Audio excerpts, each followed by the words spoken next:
Hello there and welcome back to EU4 playing as Korea. Last episode I took some more land from Jianshao. At the moment I'm just upgrading my ships to a new version, gives a bit more power. And then I've got to look at starting some annexation perhaps. Or maybe dealing with Mongolia. We've got a few rebellion issues though, so I don't really want to get too involved with them whilst I've got such a rebellion going on. If I was to... When can I start annexing these guys? Next year I can do it. Dai Vet made an alliance with Ming. That's odd. You think Ming would just take them over? Yeah, the biggest change that's happened in the world I've noticed is Russia has been formed. They're finally not calling themselves Muscovy, they've actually embraced Russia. We'll see how much they can spread now. Polotsk seems to be having some troubles, as well as Crimea. The Ottomans still haven't spread overly far, which is odd. The question of rights. A subject of ours currently holds land to which we have a claim. If we were to claim this province for ourselves, they would undoubtedly regard us with contempt and distrust. On the other hand, they would be in no position to stop us from taking control of the area if we would wish it to be so.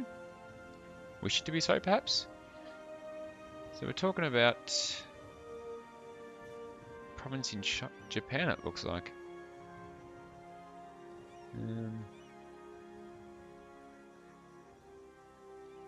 I'm just going to renounce the claim and the core on Io. Because let's be honest, I'm just going to...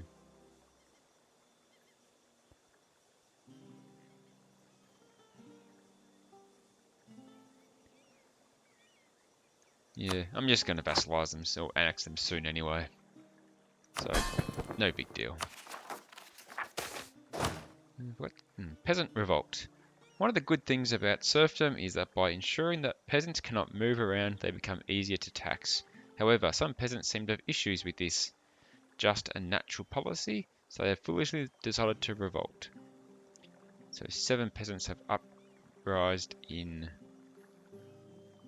Chengdu. I hope Chengdu. It's on the mainland, but it's a bit far away. So I don't think my guys are going to get there in time, unfortunately.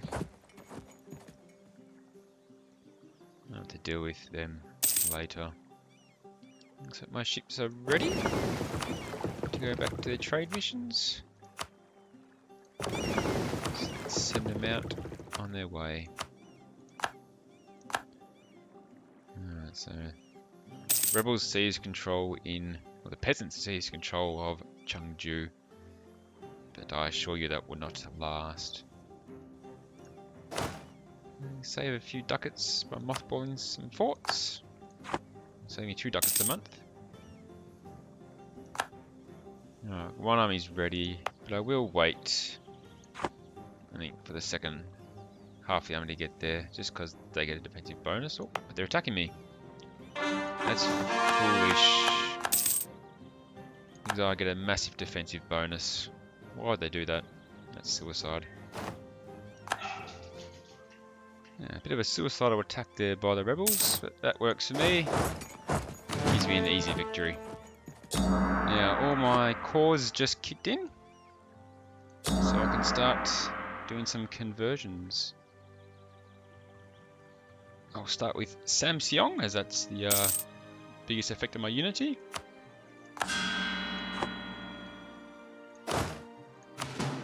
And there's my province back. Now I've got to send these guys back to the area. And one or Berija.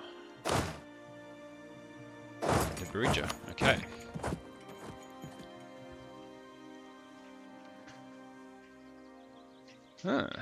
Yasugi won their war. Took a bit of land from Jianshao. I did want to claim that for myself one day, but so be it. Any buildings worth building, but nothing's really jumping out at me.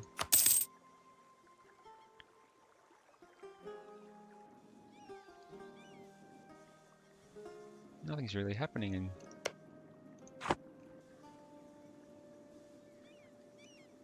How am I army-wise? I can build 10 more units if I wanted to. But I've got a pretty good spread of units at the moment.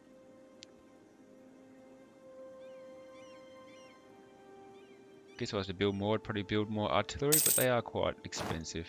I'll get a new idea, another humanist idea. So I'll grab that now. Cultural ties. Different cultures have different customs, and for some reason tend to resist attempts from above to change said customs. We can turn this weakness into a strength by incorporating local leaders into our system of government and having them carry out our will in a way that is palatable to them. It gives me 2 more cultures I can promote and thus reduce the penalty for. So only got 2 cultures which are not accepted, but only 2%, so it's not really worth the diplo points or cost to promote them. Now the rebel factions. Oh, Ming just vassalized Divet. That explains that move. Now they will appear as a 25 strong uprising, which I want to avoid if I can at all possible.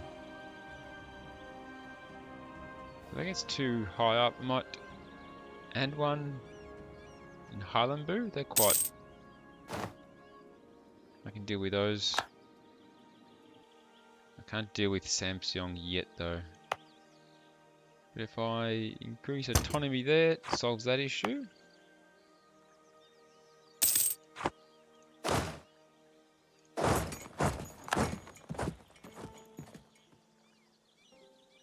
What was the other one? And one is a big one. I can increase autonomy there. So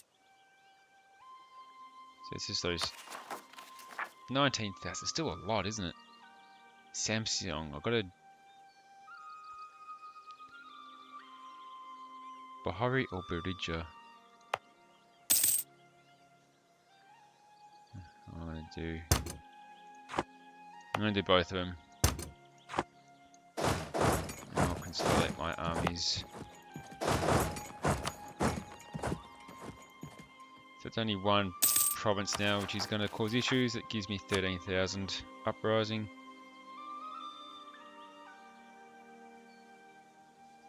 I don't really want to lose units at this stage.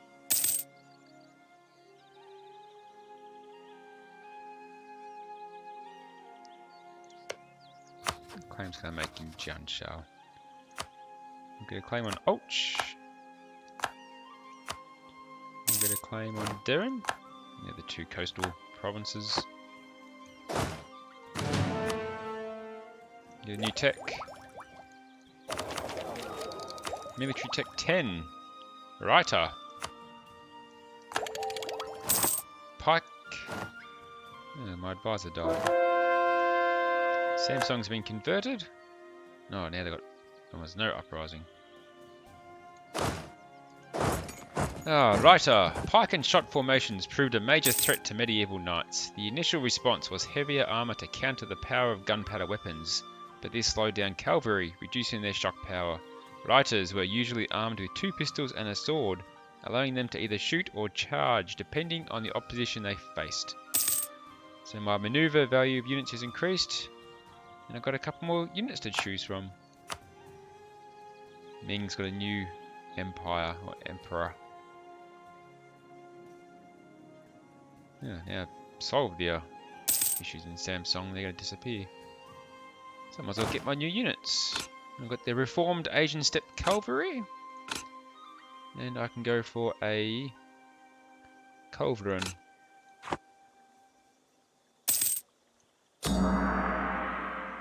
Do another missionary work. And I'll get a new advisor. I'll go for the National Manpower Butterfire.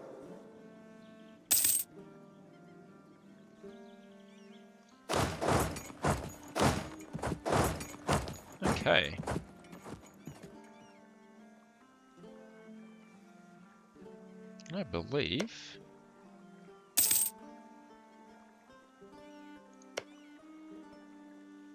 that I will be able to annex one of these nations once my relation is high enough. So I'm going to start with a royal marriage. Boost relations a little bit.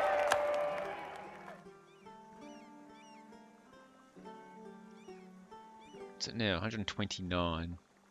So I've probably got to wait a little bit still for the forced vassalization penalty to go down. Build a great palace. Monarchs were often struggling with ways to subdue the nobility.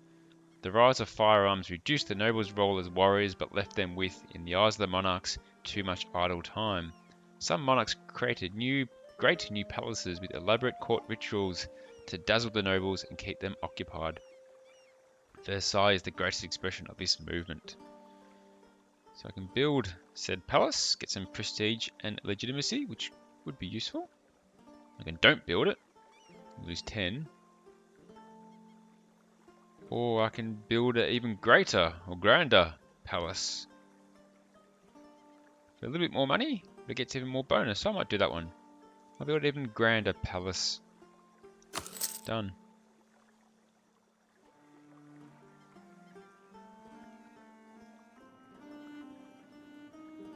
Okay. Mongolia seem to have sorted their issue out. So I think I might look at doing a little war.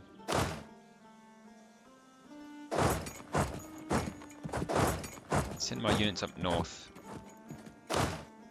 I haven't got any claims yet though. I should do that. Claim on Omen Goal. And we'll get a claim on Kara or Char as well.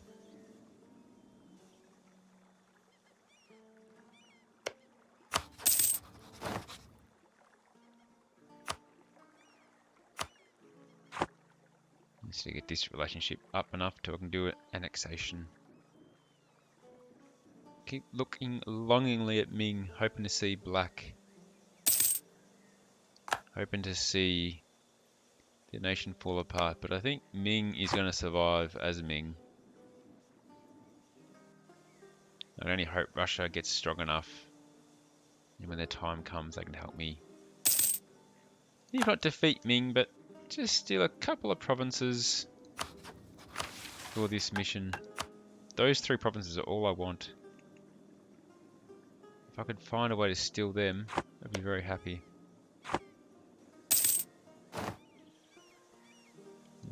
Copying losses being in that province. Oh. Rebel faction. Oh, it's down in... all the way down there. That's unfortunate. I will need to send someone down there to sort them out. It's going to slow down my war effort against Mongolia. But such is life. It'll take a while to get there, I think. Kono had no army ready. A queen consort of the people. It has become clear to us that Queen Consort Jeong Hyu is a woman with a heart of gold. She always does her best to please her husband, King In, and treats her friends with unparalleled kindness. During a recent trip to the Fudan province, Queen Consort Jeong Hyu saw the suffering of its poorest peasants with her own eyes. Ever since, she has been drafting a plan to help her most destitute subjects. In order to make these ideas into reality, however, Jeong Hyu needs some funds from the nation's treasury. I don't really need the legitimacy anymore, it's maxed out, which is good. So I will give her some money and help out with some national unrest. It always goes down well.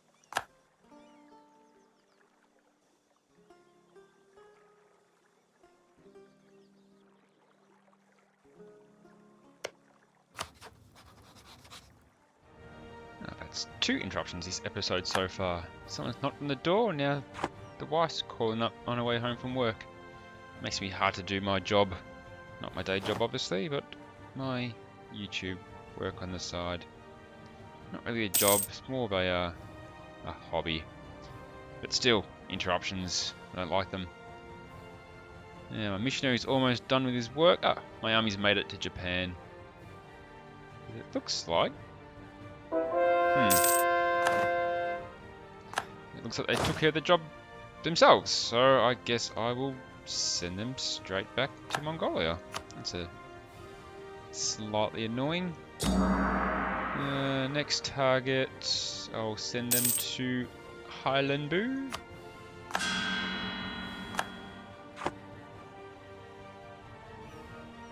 I wonder if should I start turning my eyes towards some of these little places.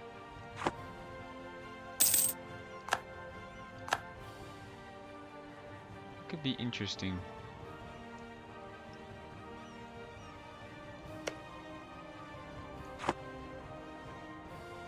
Even this little place, Ryukyu. Take a bit of land. Bit more trade power. I'll get another claim on Kara. Not sure what you pronounce it as. And then I'll attack.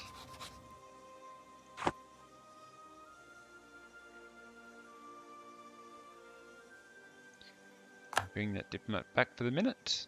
I'm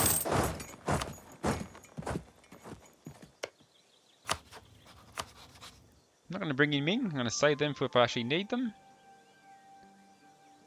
And the war goal will be to take Chara.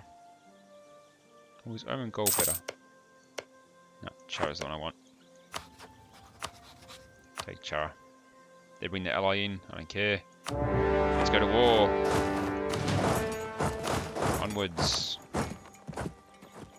I will probably give Korchin maybe that province of Bayan and keep them happy, and it reduces overextension for myself.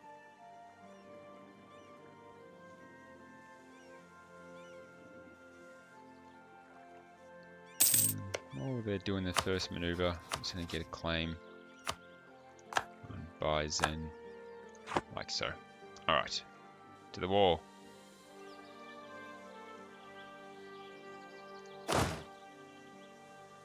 Maybe I'll get Korchin to take that province.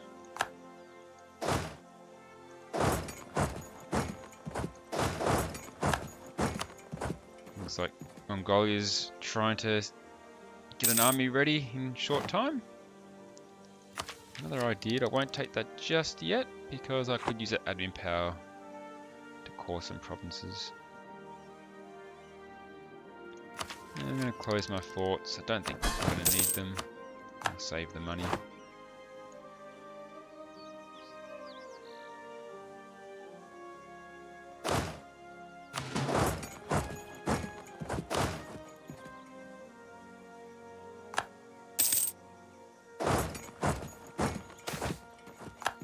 Regional nobles challenge Korea.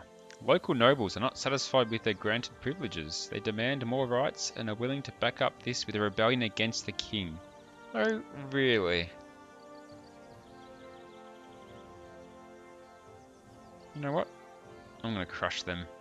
Okay, we've got a war on at the moment. No one challenges the king like that.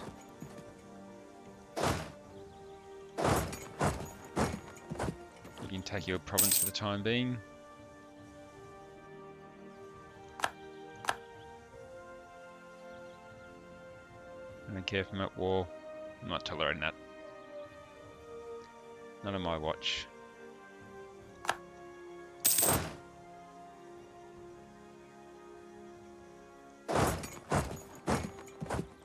I'm going to send both armies over to deal with them.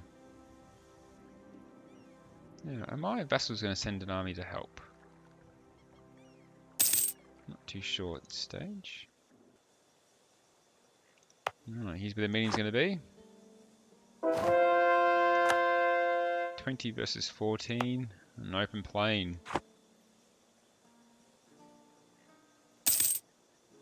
There's going to be no issues there. That's a victory. few more losses than I thought I was going to take, but...